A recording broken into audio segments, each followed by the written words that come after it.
आम्ही जिल्हाधिकाऱ्याला निवेदन दिलेलं आहे की आमच्या शेतीवर नाफे नावाच्या एका बंडखोर म्हणजे खंडीखोर नगरसेवकानं धमक्या देऊन जमिनी न विकू देणं, न हे करणं, म्हणून असं हे करायला लागले.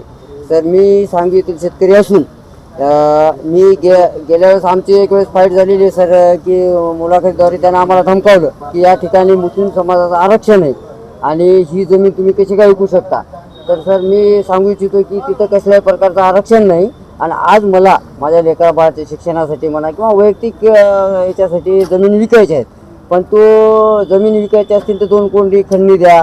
त्यांची मिसेस नगरसेविका आहे, ती त्या मिसेसच्या नावाखाली तो स्वतःचं पोळी भाजून घ्यायच्या मागं लागला आहे सर. तर फक्त मला एवढंच म्हणायचं की मी इतकं सांगूनही त्यानं जर ऐकलं नाही माझं, म्हणून मी काय केलं सर की सरळ पोलीस स्टेशन विमानतळ पोलीस स्टेशनला एक FIR दाखल केला त्याच्या नावानं आणि FIR फाडून घेतला. पण प्रशासनानं कोणतीही कारवाई केली नाही त्याच्यावर, म्हणून तो सुसाट सुटला आहे. आता त्याची हिंमत इतकी वाढलेली आहे की एक वेळेस फक्त माझ्यावरच होतं, पण आज सर्व शेतकऱ्यावर त्यानं दबाव टाकलेला आहे की तुम्ही जमिनी कशा विकता, काय नाही बघतो मी. आणि त्याने असे एक भेव तयार केलेले आहे की कागदपत्राद्वारे आरक्षणाच्या याच्याद्वारे. तर मी सांगू इच्छितो की आमचे 2 टर्मचे नगरसेवक मी सोबत आणलेले आहेत की कसल्याच प्रकारचं कोण्याही जमिनीवर आरक्षण सध्या महानगरपालिकेचं नाही. आणि मग महानगरपालिकेला निवेदन आहे की असं पेपरमध्ये जाहीरपणे त्यांनी प्रकटन द्यावं की सांगवीची कुठलीही जमीन आरक्षणामध्ये नाही. तरी पण महानगरपालिकेचे अधिकारीही काही बोलायला तयार नाहीत आणि हे नाफे त्या गोष्टीचा पूर्णपूर्ण फायदा घेऊन शेतकऱ्याकडून प्रत्यक्ष खंडणी वसूल करण्याचं काम करीत आहे. आणि यांचा कुठलाही कसल्याही प्रकारचा चांगला बॅकग्राऊंड नाही. हे गुन्हेगारी प्रवृत्तीचे लोक असे जर नांदेडला तयार झाले आणि महानगरपालिकेत जर गेले तर महानगरपालिकेचं लई लवकर वाटोळ होणार आहे. त्यासाठी माझी विनंती आहे महानगरपालिकेला की आपण अगोदर एक पत्र काढून सांगवीवर कसल्याही प्रकारचं कुठलंही आरक्षण महानगरपालिकेचं नाही असं जाहीरपणे महानगरपालिकेनं सांगावं आणि शेतकऱ्यांना एक धीर द्यावा, ही माझी कळकळीची महानगरपालिकेला विनंती आहे. आणि या नाफेला जे अगोदर मी केस केलेला आहे त्या केसचा ॲक्शन पोलीस स्टेशनने ताबडतोब घ्यावं, ही माझी कळकळीची पोलीस स्टेशन विमानतळाला विनंती आहे. दादा, शेख जाकीर नावाचा व्यक्ती हा तुम्हाला मदत करायचा आहे म्हणून त्यांच्या विरोधात त्यानं गुन्हा दाखल केला. नाही ते शेख जाकीर नावाचा माणूस आहे, त्याला आमची थोडी कळकळीनं हे वाटली यांच्या मागं कोणी नाही, तर तो आमच्या थोडा आम्हाला मदत करायला लागला. तर त्याला धमक्या द्यायला ती तू आपल्या जाती काय, तो उसको कैसे मदत कर रहा, ऐसा कर रहा वैसा कर रहा म्हणाले. पण ते माणूस हा माणुसकीनंच मदत करीत असतो, पत्रकाराचं काम आहे. आणि शेख जाकीर त्या पत्रकाराच्या मदतीनं आम्हाला मदत करायला आहे. आता याची जातीच्या आधारे किंवा आरक्षणाच्या नावाखाली हे असं दादागिरी चालू आहे. आता ही दादागिरी ताबडतोब बंद करावी, हीच माझी कल्पना. तर आम्ही आज जिल्हाधिकारी साहेबांना सांगितलं मी सरळ की बुवा साहेब म्हणलं मी FIR माझ्यातर्फे जे प्रशासनाला करतात ते मी केलं. जर प्रशासनाने याच्यावर योग्य तर कारवाई जर नाही केली तर आत्मदहन करण्याशिवाय मला पर्याय नाही आणि मला आत्मदहनाची परवानगी प्रशासनाने द्यावी ही माझी कळकळीची विनंती. आम्ही 8 दिवसाच्या मध्ये अल्टिमेटम दिलेलं आहे त्यांना.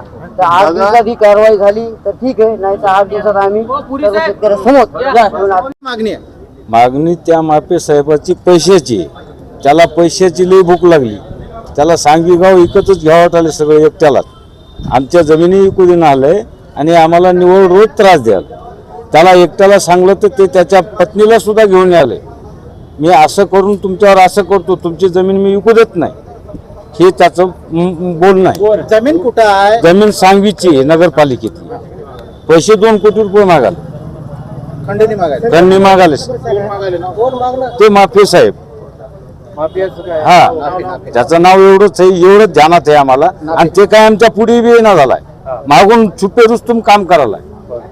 घडी यायलाय, कोर्टात चला, इकडे चला, आता तिकडे गेलाय. काय पद द्यायचं?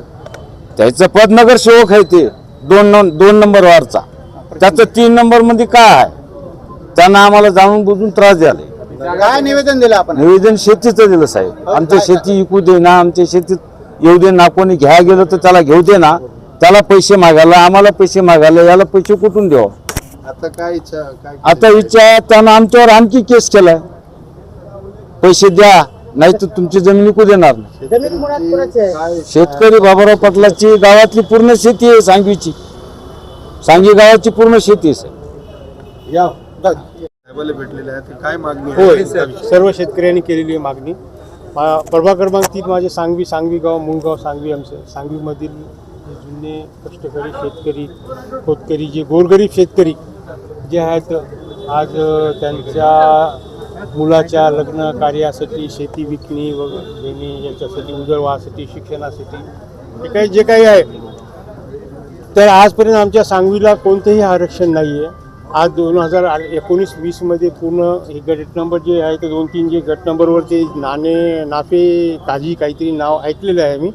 तर या संबंधित यांनी व्यक्तीने आमच्या शेतकऱ्यांना सर्व त्रास दिलेला आहे की बाबा तुम्ही जे कोणी सौदा करत असेल त्याच्या आडपट्टी येऊन सौदे वगैरे हे करण्यासाठी रोख करत आहे. तर यासाठी आम्ही सर्व जिल्हाधिकारी SP साहेबाला व विमानतळ पोलीस स्टेशनला निवेदन देऊन आम्ही शेतकऱ्याच्या हिताची मागणी करत आहोत व त्याच्यावर कठोर कारवाई करण्यात यावी एवढीच मागणी करत आहोत. बस.